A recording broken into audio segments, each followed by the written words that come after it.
A graça e a paz do Senhor Jesus Amém. seja com todos os nossos amados, queridos irmãos, Amém. os que estão aqui, aqueles que estão através da internet nos vendo. Agradeço a oportunidade a Deus de estar aqui diante dos irmãos, pregando a sua palavra, falando do seu amor. Amém? Ainda de pé, queridos, vamos abrir nossas Bíblias na carta de Paulo a Timóteo, 1 Timóteo, capítulo 3, apenas 2 versículos, verso 14 e verso 15. 1 Timóteo, capítulo 3, versos 14 e 15. Diz assim as Sagradas Escrituras: escrevo-te essas coisas, esperando e ver-te bem depressa. Mas se tardar, para que saibas como convém andar na casa de Deus, que é a igreja do Deus vivo, a coluna e a firmeza da verdade. Só até aí, vamos orar? Amado Deus, querido Pai, Senhor querido, nós te suplicamos agora a tua bênção sobre nós, para que possamos entender tudo aquilo que o Senhor tem a nos falar nesta manhã. Te agradecemos desde já, meu Deus, pela maravilhosa escola bíblica que tivemos, pelos teus ensinos, ó Deus, na carta aos Hebreus, que tem nos ajudado tanto, Pai, durante toda essa jornada que nós já temos tido. E agora, meu Senhor, te pedimos também a tua orientação e que o Senhor esteja ministrando a todos nós aqui esta pequena meditação, Senhor, que vamos fazer nessa parte da Escritura.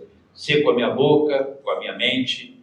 Deus, não me deixe te atrapalhar, por favor, e que teu Espírito Santo fale a todos nós. É o que eu te peço em nome de Jesus. Amém. Amém. Podemos sentar, queridos. Podemos sentar. Glória a Deus. Amados irmãos, o que nós vemos aqui? Nós vemos Paulo extremamente preocupado. Ele está preocupado e quando ele escreve essa carta a Timóteo, essa primeira carta, porque depois ele escreve uma segunda, ele fala para Timóteo que ele tem algo para compartilhar com ele, algo para ensinar a ele. E que ele tem urgência de falar isso a ele. Mas ele faz um negócio interessante. Ele diz: se eu tardar, convém que você saiba como andar dentro da casa de Deus. E é interessante que ele antecipa essa conversa nessa carta. Então aqui na carta que ele escreve a Timóteo, ele traz inúmeros ensinos. Se vocês estudarem ou lerem essa epístola, os irmãos vão encontrar ali vários ensinamentos. Os procedimentos do pastor com os jovens, com as senhoras, com os mais idosos, procedimento em relação aos senhores, aos patrões e aos empregados. Então você vai ver muitos ensinamentos onde ele diz o seguinte: esse tem que ser o comportamento do pastor da igreja e esse tem que ser o comportamento da igreja. Então eu tenho urgência de falar sobre isso com você. E aí eu fico pensando, por que isso? A palavra grega que é usada aqui para essa pressa de Paulo, quando eu falo preciso ter com você depressa, é taxion, que quer dizer velozmente. Então o próprio texto, ele traz uma carga, uma motivação da importância desse encontro e da importância de Paulo ministrar isso a Timóteo para que ele entenda e ele também possa passar isso à igreja. E Paulo dizia ao seu jovem pastor e também discípulo: preciso ensinar você, Timóteo, como convém andar na casa de Deus. E aí a gente precisa ter algumas compreensões, como por exemplo, Essa palavra andar, que é citada aqui no texto, é anastrefo, tá? No grego, que quer dizer comportar-se ou como proceder dentro da casa de Deus. E também nós começamos a perguntar, mas o que é a casa de Deus? A palavra grega usada aqui também é oikos, para a casa de Deus. Né? E oikos quer dizer que, de uma forma mais coloquial, a família de Deus, da igreja cristã, da igreja do Antigo e do Novo Testamento, linhagem, descendente de alguém. Então, a coisa vai se estreitando mais.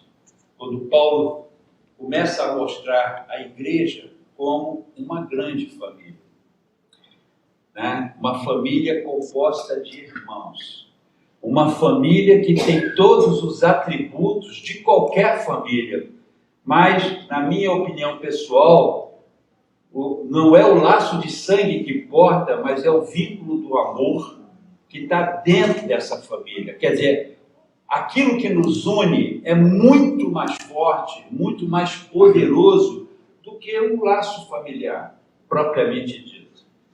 Então, Paulo reúne todas essas informações e acredito eu que ele teve um êxtase, um momento ali, onde ele foi impactado com essa informação, com o poder desta palavra, e falou: eu preciso passar isso para Timóteo. Eu tenho que conversar com Timóteo sobre isso. E ele adianta essas informações na própria carta que ele escreve. Quer dizer, ele não espera esse encontro. Se nós formos para Efésios capítulo 2, a partir do verso 19, nós lemos assim: assim que já não sois estrangeiros, nem forasteiros, mas concidadãos dos santos e da família de Deus. Olha a expressão que é usada aqui em Efésios. Edificados sobre o mesmo, sobre o fundamento, né, dos apóstolos, dos profetas, de que Jesus Cristo é a principal pedra de esquina. Então você vê que Paulo, aqui em Efésios, ele dá uma descrição sobre que bases essa família foi construída. E ele faz um negócio aqui, quando ele mostra claramente que o alicerce desta família é muito forte. E é por isso que podemos até crer, como eu creio, né? Podemos até crer que esses laços fraternos dentro da igreja são maiores, vão muito mais além do que os laços fraternos que mantemos com a nossa família comum. Gente, é muito forte o que nós temos aqui. Tá? Aquilo que permeia dentro da igreja, tá? Transcende ao nosso próprio pensamento. Mas vamos continuar. Em 1 Coríntios 6,19, o próprio apóstolo Paulo diz assim: ou não sabeis que o vosso corpo é o templo do Espírito Santo, que habita em vós, proveniente de Deus, e que não sois de vós mesmos? Então Paulo aqui também, ele começa a fazer uma distinção entre você como pessoa, como habitação, como templo do Espírito Santo, e ele nos chama a atenção também quando nós nos reunimos e nos tornamos igreja. Há uma diferença. Você sozinho, você é templo do Espírito Santo de Deus. Mas quando nos reunimos aqui, nos tornamos a igreja do Senhor Jesus Cristo, onde Ele é o cabeça. E nós somos o corpo dele. E isso nós vemos lá em Efésios 2,19, quando ele diz assim: assim que já não sois estrangeiros, nem forasteiros, mas concidadãos dos santos, no texto que nós lemos agora há pouco, e da família de Deus. A igreja cumpre um dos principais e mais sublimes princípios da palavra. Em Eclesiastes, capítulo 4, Salomão, com toda a sua sabedoria, ele mostra a importância de nós estarmos juntos, a necessidade de nós termos esse contato aqui, a necessidade de podermos estar olhando nos olhos uns dos outros, nos tocando. Ele diz assim: melhor é serem 2 do que 1, porque tem melhor paga do seu trabalho. Porque se um cair, o outro levanta o seu companheiro. Mas ai do que estiver só, pois caindo não haverá outro que o levante. O versículo 11 diz assim: também se 2 dormirem juntos, eles se aquentarão, mas um só como se aquentará? E se alguém prevalecer contra um, os 2 lhe resistirão. Eu acho esse texto aqui tremendo, maravilhoso. Os 2 lhe resistirão, e o cordão de 3 dobras não se quebra tão depressa. Irmãos, a necessidade de estarmos juntos, unidos. E essa parte aqui do texto, em que Salomão traz toda essa descrição, aqui no verso 12, ele diz que num embate que você tenha na sua vida, ou qualquer situação, né, quando você estiver nessa luta, os 2 é que vão prevalecer, porque vai ter o teu irmão do teu lado, te apoiando, te fortalecendo, te dando o braço, te ajudando a você vencer aquele momento difícil. Por isso, a necessidade da igreja, por isso a importância da igreja. Não tem como, irmãos, não existe como nós termos uma vida cristã genuína, tá? Ou prosseguirmos na jornada, nessa caminhada, até o nosso último dia, se não for através da igreja. E Salomão teve esse vislumbre, né, quando ele escreveu isso aqui. E aí nós vemos uma advertência muito conhecida de todos aqui, em Hebreus, no capítulo 25, a partir do verso 10, quando ele diz assim: não deixando a nossa congregação, como é o costume de alguns, antes admoestando-nos uns aos outros. Prestem atenção nisso. Admoestando-nos uns aos outros. E tanto mais quanto vedes que se vai aproximando aquele dia. O que o autor de Hebreus está dizendo é o seguinte: à medida que nós avançamos no tempo, no nosso caminhar na história, as coisas vão acontecendo. Nós estamos vendo o cumprimento das promessas, de todas as promessas bíblicas, de tudo aquilo que o Senhor Jesus nos falou, nos mostrou, né? Enquanto ele esteve aqui. E os seus apóstolos e tudo que está escrito na palavra de Deus, que nós estamos caminhando para um encerramento, um final. E as coisas vão se complicando cada vez mais. Ou seja, nós estamos sendo bombardeados diariamente com uma série de informações, situações, estamos sendo envolvidos, cercados, de certa forma estamos sendo acuados, né, por conta das várias modificações dentro da nossa sociedade. E aí o autor de Hebreus diz: olha, não deixe de congregar, não se afaste do seu convívio familiar, porque ali você é admoestado, ali você é fortalecido, ali é que o ensino acontece. Então eu acho interessante essa veemência na palavra, quando ela quase que nos obriga e nos diz: você precisa congregar, você precisa estar junto do seu irmão, porque é esta família, junto com ela, é que você vai para o céu.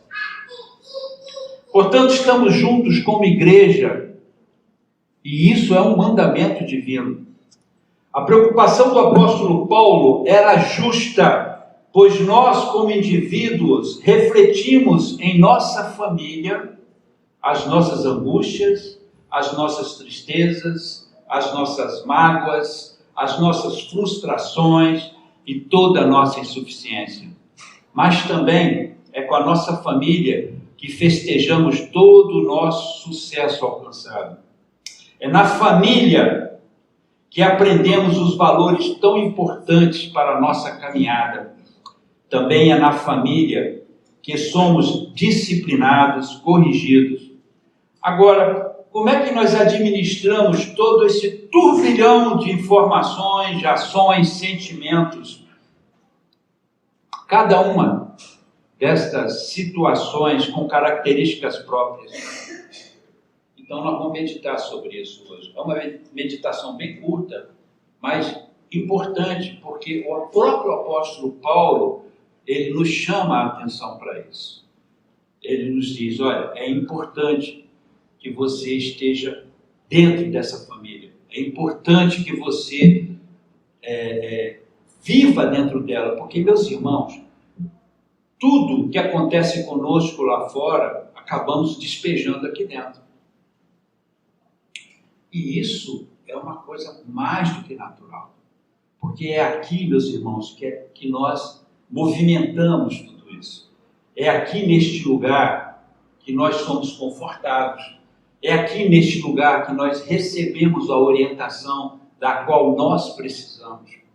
Então nós precisamos entender, meus irmãos, que quando estamos fora daqui, afastados do nosso convívio, quando nós não participamos das reuniões como deveríamos participar, ou perdemos qualquer tipo de momento, do momento de estarmos juntos, perdemos muito para nós mesmos. Paulo está tentando dizer para Timóteo, seja enfático nisso. É importante que você mostre para a sua audiência a necessidade deles estarem juntos, em família, e não desprezar isso por um instante sequer. Bom, nós vamos falar aqui de alguns princípios, 3 deles. Creio que existem outros mais, mas vamos ficar nesses 3 aqui, para a gente poder ter um entendimento de tudo isso que o apóstolo está tentando nos mostrar aqui. Por que ele está tão enfático, né, no sentido de mostrar isso para Timóteo? Então vamos lá. Nós precisamos ter uma disposição para concordância, irmãos. Dentro da igreja, deixa eu explicar para vocês como é que a coisa funciona. Não há como a igreja fluir, não há como a igreja caminhar se não houver concordância dentro dela. Agora, precisamos entender, à luz da palavra, como é que essa concordância funciona. Como é que é essa concordância? É aquela concordância passiva, de você baixar a cabeça e deixa o bordão descer em cima? Ou será uma concordância ativa, uma concordância inteligente?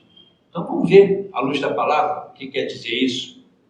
Olha só em Atos, porque o nosso modelo, todo ele está baseado no livro de Atos. Não tem aqui nenhum tipo de ideia humana. É o modelo de Atos. Esse é o modelo da igreja. Entendeu? Então vamos lá. Atos capítulo 4, a partir do verso 32. Preste atenção o que o texto sagrado diz. E era começa assim. E era o coração e a alma da multidão, dos que criam. E ninguém dizia que coisa alguma do que possuía era sua própria, mas todas as coisas lhe eram comuns. Então prestem atenção nisso. Eles tinham um só coração, um só pensamento. Havia uma unidade, né? Quase que perfeita. Não é perfeita porque somos humanos. 33. O resultado disso.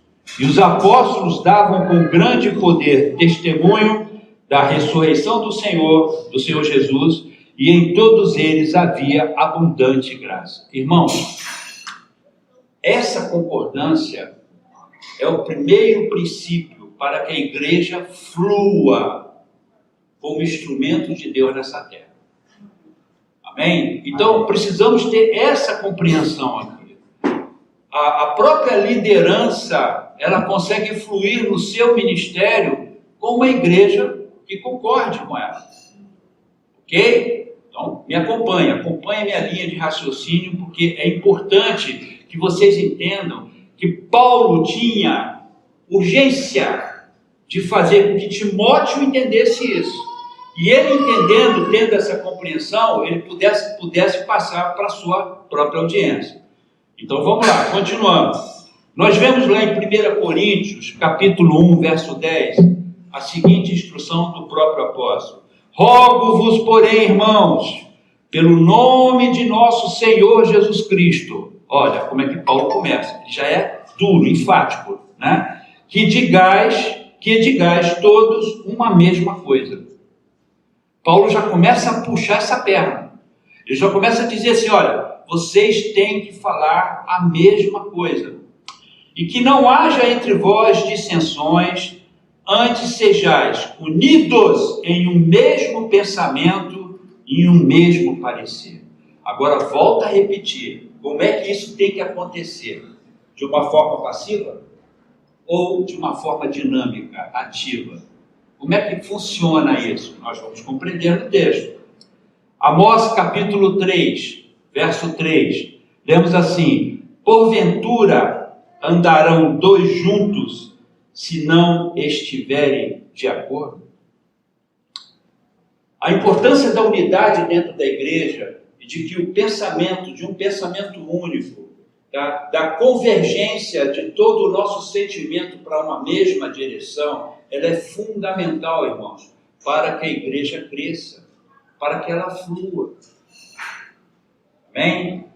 Se vocês forem lá no dicionário, né, e procurarem a definição de concordância, vocês vão encontrar assim, presta atenção: é a conciliação e a harmonização dos interesses.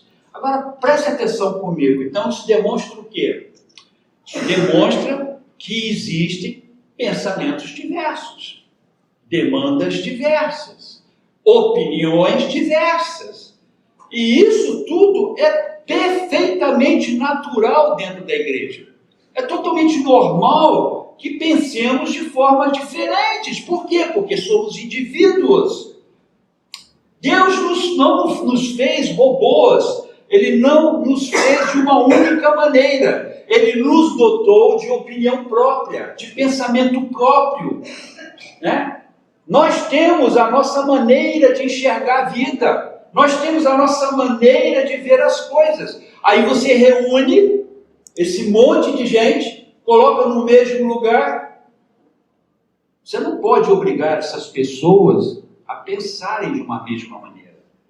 Mas a concordância, por definição, ela diz que é a harmonização dos interesses. É a conciliação desses pensamentos. Ou seja, o que ele quer dizer com isso é você ter uma parte cinza. Não é preto, não é branco, mas vamos para a parte cinza. Me satisfaz ali. Estão entendendo? Estão conseguindo entender o que eu estou falando? Tem alguma dificuldade? É importante que vocês compreendam isso. Porque é o que Paulo, a mesma preocupação de Paulo, deveria ser a preocupação de todos os pastores, de todas as igrejas do mundo.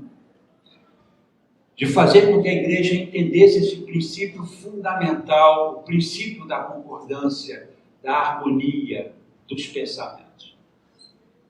Bom, vamos em frente.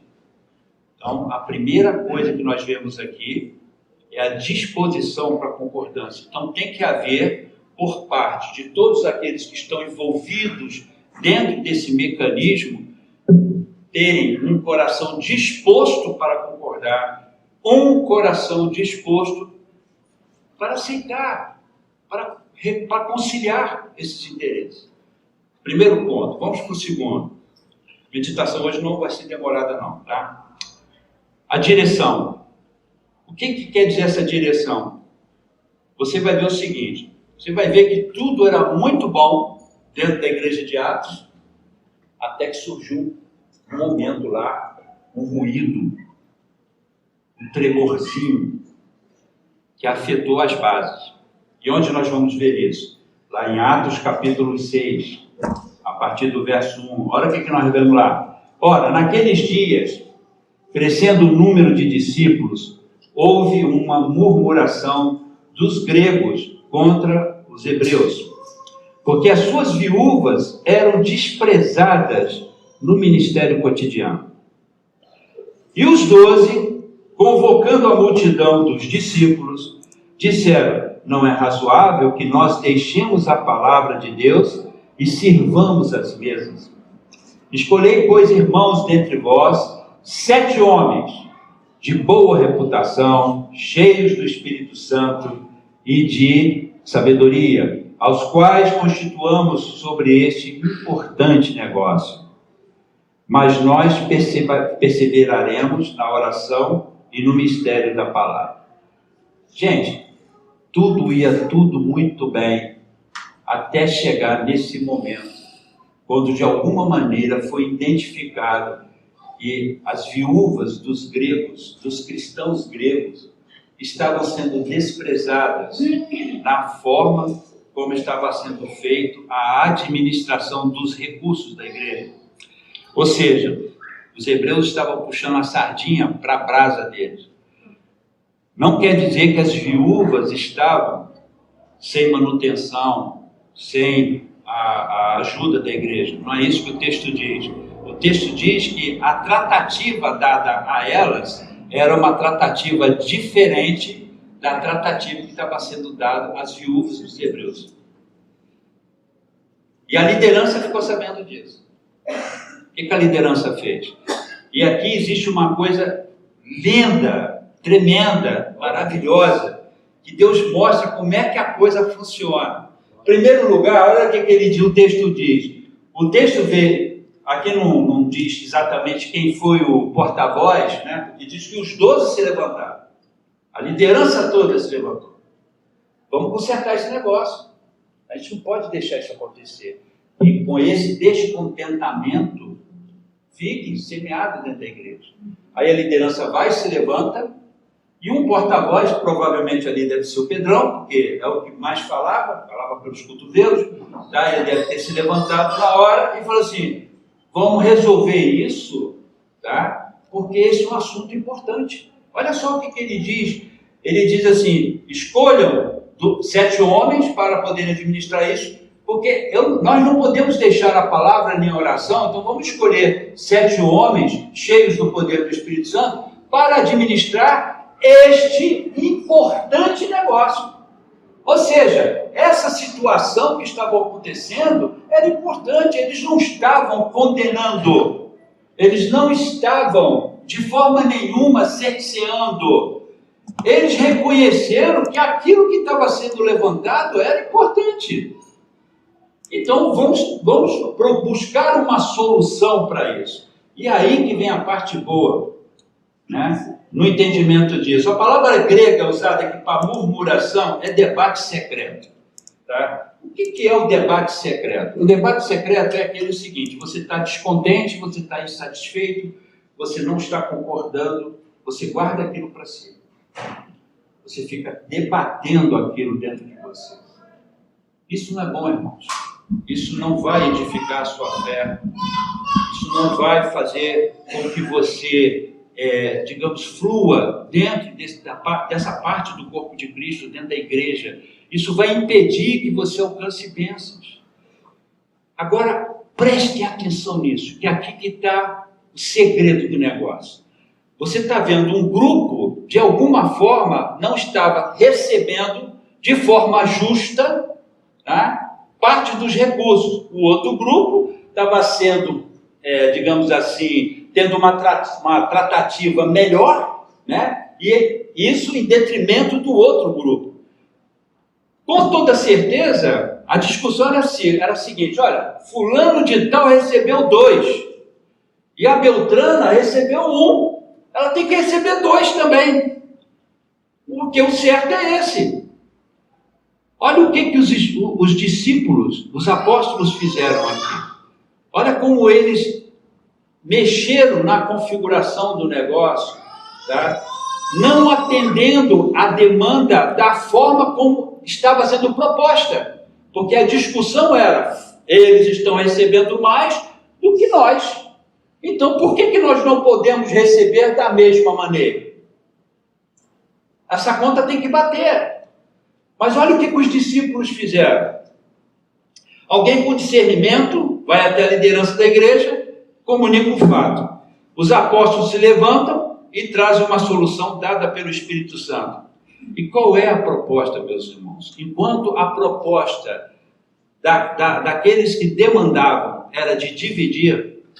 Vamos dividir o negócio, né? Recebeu 2, tem que receber 2 também. Os apóstolos vieram com uma outra proposta. Qual foi a proposta que eles vieram? A de repartir os recursos. Um outro modelo de gestão.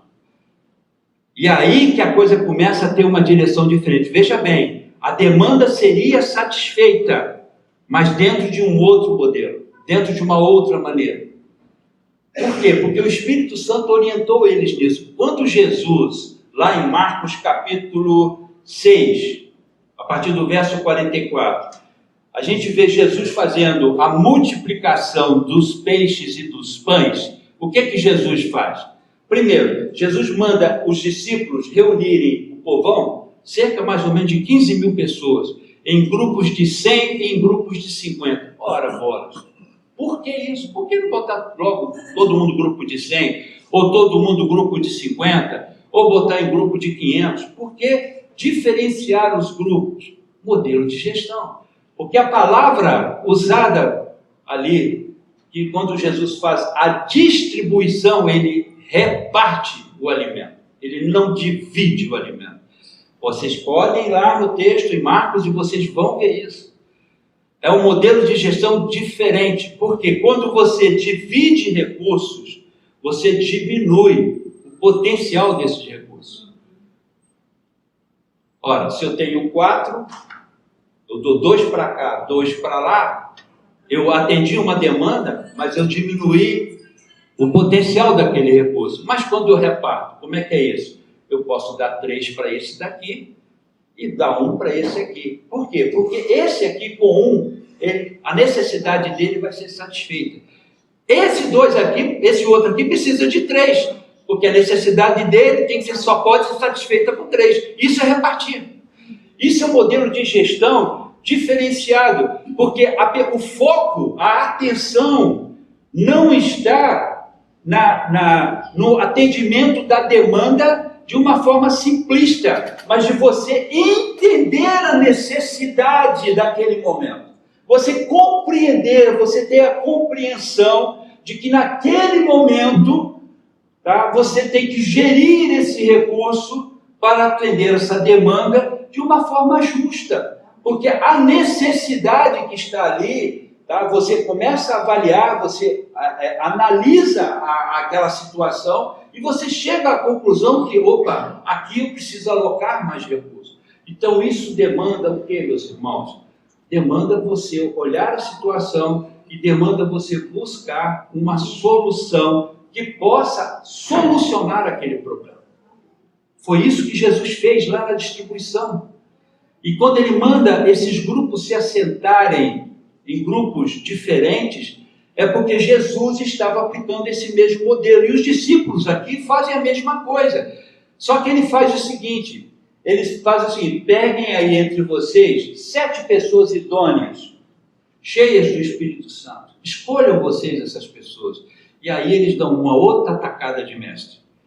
Porque toda aquela confiança, tá, que aquelas pessoas que demandavam, elas precisavam entender, opa, eu vou poder escolher o meu representante, eu vou poder escolher aquela pessoa que vai atender a minha necessidade. Por quê? Porque ela está perto de mim, ela sabe exatamente o que eu estou precisando. E aí você cria os diáconos, aí esse episódio é do momento quando o diaconato é instituído. Por quê? Os apóstolos não tinham a capacidade de poder administrar nesse sentido, porque eles tinham outras aplicações, eles tinham as suas próprias demandas.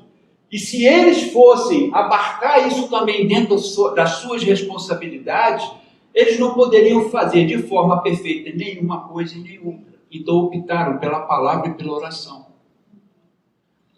Porque eles precisavam dar o alicerce para o povo. E nomeiam um grupo de pessoas experientes que pudessem analisar aquelas demandas de perto e fazer a distribuição dos recursos da forma correta. Gente, isso aqui é lindo demais, esse modelo. Porque você vê que não é o que os demandados queriam, mas Mas é aquilo que o Espírito Santo está falando. Faz desse jeito, porque se você fizer desse jeito, você vai atender à necessidade de todos. Então, em vez de você ficar contemplando casos isolados e pontuais, você contempla toda a comunidade. Isso é muito lindo. Esse modelo de Atos, ele é tremendo. Mas vamos para frente. Isso está no dicionário, tá? Quando eu divido, eu separo em partes. Mas quando eu reparto, eu compartilho. Olha como é que é totalmente diferente, irmãos. E aí nós voltamos lá para Atos 4:32, e aí nós entendemos melhor. Era um o coração e a alma da multidão. Então, a atitude de todos foi a seguinte, prestem atenção, por eles terem, aí eu vou chegar no ponto agora. Não foi o que eles queriam, foi aquilo que o Espírito Santo queria. Mas olha a atitude deles lá em Atos capítulo 6, verso 5. Olhe, está escrito, meus irmãos, não é eu que estou falando, está escrito, olha só. E este parecer, olha só, o que eles queriam era divisão. Deu 2 para ela, dá 2 para ela ali. Os discípulos vêm com uma outra administração, com um outro modelo. E aí, preste atenção qual é o resultado disso. Atos 6, capítulo 6, verso 5. E este parecer contentou a toda a multidão. Como é que é? Esse parecer contentou a toda a multidão. Mas por que contentou todos eles? Porque era um só o coração deles. Era um. E elegeram Estevão, homem cheio de fé, do Espírito Santo, Filipe, Prócoro, Nicanor, Timão e Parmenas e Nicolau, prosélito de Antioquia. Foi bom para todos, foram para a parte cinza.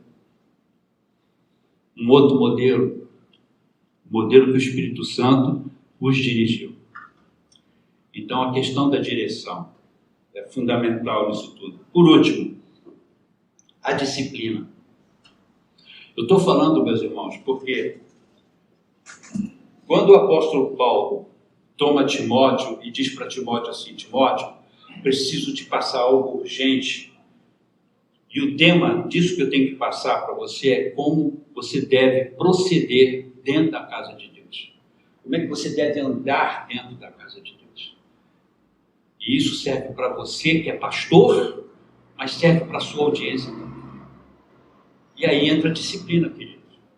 A disciplina aqui não é no sentido de bater ou qualquer coisa nesse sentido. Mas a disciplina como ordem, regulamento, conduta que assegura o bem-estar dos indivíduos e do bom funcionamento da organização. É esse conjunto de regras, meus irmãos, que está na Bíblia, na Palavra de Deus. Aqui na Palavra de Deus nós temos tudo aquilo, todas as informações pertinentes a essa situação. Como é que nós devemos andar aqui dentro? Porque lembrem-se o que eu falei antes. O que foi que eu disse? Você, enquanto indivíduo sozinho, você é templo do Espírito Santo. O Espírito Santo está habitando dentro do seu coração. E aonde você vai, o Espírito Santo vai com você. Porque ele mora dentro de você. Mas quando você se reúne com os outros irmãos que também têm o Espírito Santo, viramos igreja. E aí como é que funciona? Porque somos indivíduos. Somos pessoas distintas. Em sua primeira carta ao pastor Timóteo, Paulo dá a ele uma série de instruções de como deve ser o comportamento de todos dentro da igreja. Agora, ele faz uma advertência muito séria para o pastor. Olha a advertência que ele dá.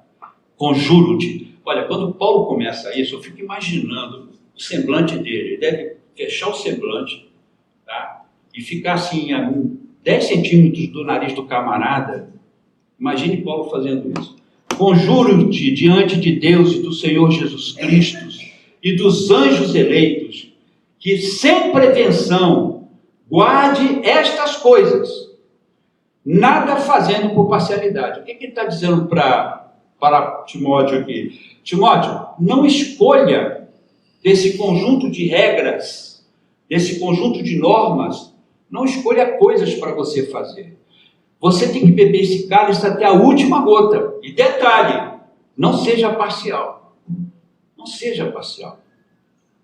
Cumpra cabalmente a tua missão como pastor. Cumpra cabalmente a sua missão como líder. O pastor, ele tem uma autoridade dada por Jesus, que é o cabeça da igreja, para administrar o rebanho pelo qual é responsável. Evidentemente, seus atos precisam estar corroborados pelas Escrituras. A palavra de Deus diz em Hebreus capítulo 13, 17, todos aqui conhecem, diz assim: obedecei a vossos pastores e sujeitai-vos a eles, porque velam por vossas almas, como aqueles que hão de dar conta delas, para que o façam com alegria e não gemendo, porque isso não vos seria útil. A igreja local é o corpo invisível de Cristo. Ela é constituída por diferentes seres humanos. Por isso é preciso haver uma liderança que a norteie e oriente e administre com sabedoria. Então, aprove ao Senhor levantar obreiros para dela cuidar. O pastor deve contar com um grupo de obreiros aptos a ensinar e a administrar a igreja. O nosso Pai levantou homens honrados, de boa índole, idôneos, para junto do pastor cuidar e zelar do rebanho. Se vocês olharem para as Escrituras, não fala do o pastor, fala de pastores, plural. A igreja tem que ter um grupo de liderança idônea. O pastor, ele não é um ser absoluto, irmãos. Absoluto só Deus. É o único. O pastor, ele é servo, mas ele tem que estar com outros servos ao lado dele para poder administrar o rebanho. Por quê? Porque isso traz segurança. No meu caso aqui, eu tenho Carlos, que é líder junto comigo aqui, com as mesmas atribuições, as mesmas coisas. Carlos e eu somos uma equipe, né? E por muitas vezes digamos assim, eu atendi o Carlos quando eu tinha uma decisão para tomar, como várias decisões, ele vai se lembrar de algumas, tá? E ele falou assim: Cleiton, vamos esperar, não vamos fazer assim. Aí ele me dava os motivos e eu, camarada, não olhei por esse lado, você tem razão, não, então vamos esperar. Temos uma sintonia quase que perfeita, eu e ele. Tudo que ele fala para mim eu respeito, eu atendo. É um homem de Deus. Preciso falar, vocês conhecem o Carlos, sabem como é que ele é. Aqui, na nossa igreja, nós temos a sorte de ter o irmão Reginaldo, que é um mestre na palavra. Aí vou confidenciar algo a vocês. Já errei algumas vezes aqui. Por quê? Porque o pastor erra. O pastor faz besteira. Também. Agora imagina se ele é absoluto. Como existe isso em vários lugares. Tem pastores que são até cultuados. Eu conheço uma igreja que quando o pastor entra, a banda toca na entrada dele. Ele tem uma música, igual o presidente dos Estados Unidos. Não, é a mesma coisa aí. Tá? Eu conheço essa igreja, fica aqui em Niterói. Então, é uma coisa que a gente tem que tomar muito cuidado. O pastor não pode estar sozinho, ele tem que ter um grupo com ele. É necessário que ele tenha auxiliares ao lado dele. Então eu tenho esses homens de Deus comigo. Quando eu erro, eles chegam para mim e falam: isso aí que você falou não está muito certo não. Como o Reginaldo já fez comigo. Já fez isso comigo uma vez e eu tive que consertar no domingo seguinte. Não sei se vocês vão lembrar dessa ocasião aí. Falei uma besteira. Ele, como é um camarada que conhece a palavra, me chamou depois no canto e falou: cara, esse troço aí é esquisito. Né? E eu reconheci o erro. No domingo seguinte eu consertei, ainda citei, falei: olha, o irmão Reginaldo falou comigo, ele está certo, tal. Carlos já me chamou a atenção também. Irmãos, é preciso ser assim. É a igreja de Deus, do Pai do céu. Isso aqui é uma responsabilidade terrível, tremenda. Você imagina se o cara é absoluto aqui dentro, ele faz o que ele quer, ele diz: vai ser assim, não é assim, é assado. Não é assim, irmãos. Eu tremo nas bases todas as vezes que eu estou diante de vocês. Tremo mesmo. Vocês têm que crer nisso que eu estou falando. Eu preciso desses homens ao meu lado. E é por isso que as coisas funcionam aqui. Porque eu tenho 2 homens de Deus que estão comigo nisso. Mas vamos para frente. Vamos falar do ministério da IBC. É preciso que vocês entendam também a mecânica do ministério. Como é que funciona aqui? Nós estamos ligados a um projeto chamado Projeto Quero Congregar, que vocês sabem, conhecem. E esse projeto, ele está ligado a um ministério, que é o Ministério da Igreja Bíblica Cristã. O presidente do projeto é o pastor Alan Capriles, o staff dele é o pastor Geraldo Augusto, lá de São Gonçalo. Abaixo dessa liderança, você tem um colegiado com mais de 30 pastores. Olha como é que a coisa é feita, modelo de Atos. Todo o nosso entendimento como administração de igreja está baseado neste modelo, irmãos. Não fazemos 1 milímetro fora dele. Quando temos que estudar doutrinas, por exemplo, não é o pastor que diz, vai ser assim. Não, isso vai para o colegiado, como tivemos agora várias discussões sobre isso. E nessas discussões que nós tivemos, nas reuniões semanais que nós temos uma reunião por semana, toda segunda-feira, todos esses pastores se reúnem. O negócio é sério, irmãos, é a igreja de Deus. E quando temos que discutir e falar sobre doutrina, tá? Discutimos como colegiado. Agora tem uma liderança, tem alguém que controla, tem alguém que diz, que é o fiel da balança, é o pastor Alan. E nós respeitamos a liderança dele. Vocês entendem? É assim que funciona. Como é que era na igreja de Jerusalém? Você tinha 3 colunas, como o próprio apóstolo Paulo fala. Se vocês lerem lá em Gálatas capítulo 2, se eu não me engano, Gálatas capítulo 2, vocês vão ver uma coisa interessantíssima. O apóstolo Paulo, ele é orientado pelo próprio Espírito Santo para ir a Jerusalém e submeter a doutrina que ele pregava. Agora, caramba, quem é que dava essa doutrina para ele? Era o próprio Espírito Santo. Precisava que Paulo fosse a Jerusalém? Se é o Espírito Santo, o dono da igreja, se é ele que comanda a igreja, precisava Paulo ir para Jerusalém? É só vocês lerem na Gálatas capítulo 2. Ir lá para Jerusalém para submeter o que ele pregava aos apóstolos. Mas o Espírito Santo deu essa ordem para ele. Faça desse jeito, Paulo.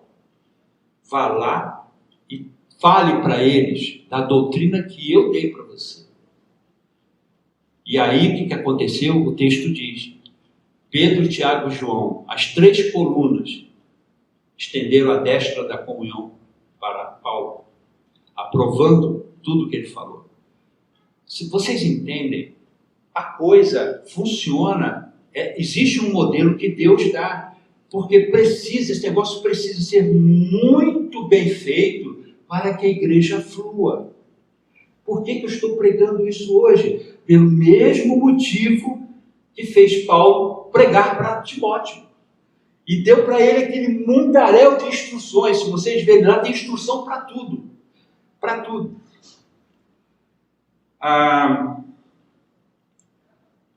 Quando Paulo fala com Timóteo, lá em 1 Timóteo 5, 21, a impressão que nós temos é que Paulo segurando o colarinho do Timóteo, a imagem que eu tenho é essa, pelo menos, tá? Dizendo para ele o seguinte, não fique escolhendo o que fazer, implemente as regras e não seja parcial em nada. Quantas situações difíceis o pastor Timóteo não passou por conta disso, para obedecer essa ordem? Quanta gente ficou triste com ele, quando ele precisou chegar para os irmãos e na hora de implementar o regulamento, né, o que a Bíblia diz, não, mas eu não concordo com isso está errado, isso está assado. Né? E muita gente, né, houve discrepâncias, desentendimentos. No nosso ministério, teve um pastor que se tornou calvinista. Nós não somos calvinistas, aliás, pregamos até contra o calvinismo. A pastora Alan conversou com ele tudo o que ele pôde conversar. Explicou para ele, mostrou para ele, na Bíblia. E ele não quis. Ele saiu do ministério, um pastor. Então nós precisamos entender, queridos, que existem regras, existem normas. A palavra de Deus é o nosso fiel da balança. A nossa obediência é a essa palavra. O pastor, ele não é nada mais, nada menos que um grande administrador. Entendeu? É o camarada que pega o conjunto de regras e expõe para a igreja. E diz, gente, temos que andar desse jeito. É o camarada que vai fazer a distribuição das tarefas. Ele é como se fosse um síndico, um gerentão. É só isso que o pastor é. Nada, mas ele não é dono. Ele não é o ditador. Tem que ser o que o pastor quer. Pastor falou isso, pronto, tem que obedecer. Não é assim, meus irmãos. Não é assim. Essa concordância que a Bíblia nos traz, ela nos puxa para o lado da parte cinza. Opa, pera lá, eu não estou concordando muito com o que você está falando. Olha, sabe, Cleiton, essa situação, poxa, e se a gente fizesse desse outro jeito? Eu falo assim, olha, meu irmão, vamos para a Bíblia, vamos ver o que a Bíblia diz. Sempre assim, até chegar ao consenso. Veja bem, discordar, todos nós podemos, todos nós aqui. Discordar podemos. O que nós não podemos é ficar sem concordância. E a concordância é quando você vai para a parte cinza. Mas para você ir para a parte cinza, você tem que ter um coração disposto para isso. A igreja de Atos funcionava porque todos tinham um só coração. Tinha os problemas. Né? O negócio encrespou lá, pisaram no calo dos gregos lá. Eles se levantaram, começaram a buzinar, falar um monte de coisa. E aí o que aconteceu? Chegaram a um consenso.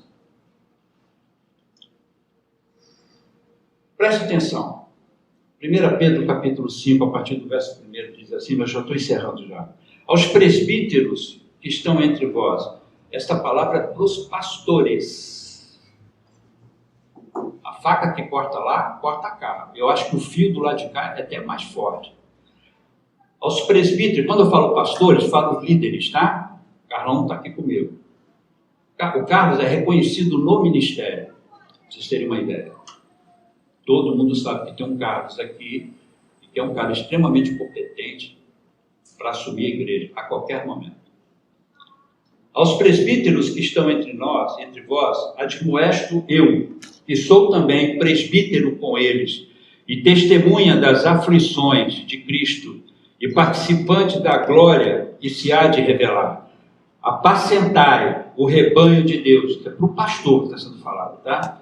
Que está entre vós, tendo cuidado dele, não por força, mas voluntariamente, nem por torpe ganância, mas de ânimo pronto, nem como tendo domínio, vou repetir, nem como tendo domínio sobre a herança de Deus.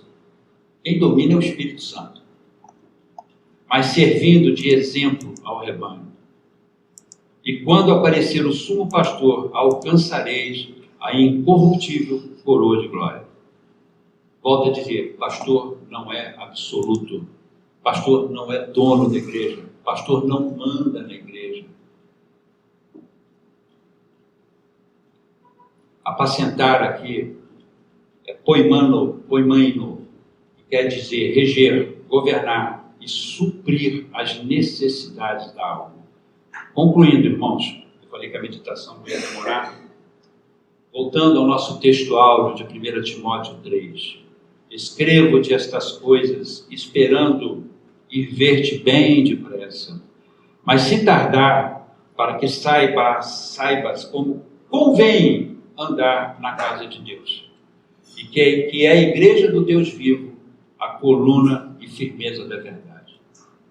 Eis a razão da urgência do tema. Por que esse tema é urgente? Porque a igreja precisa compreender essa disposição, irmãos. Precisamos ser um só no nosso coração e ter uma só concordância para que a igreja flua. Muitas igrejas quebram por aí porque o lado de cá acha que é dono. Prevalece a palavra do pastor. Não é assim que funciona. Não é desse jeito que funciona. Eis a razão da urgência do tema. Ambos os lados, líderes e liderados, possuem responsabilidades no corpo de Cristo. Disposição para a concordância, direção sábia e disciplina. Desta forma, os ruídos serão desfeitos e a obra de Deus irá prosseguir para o alto.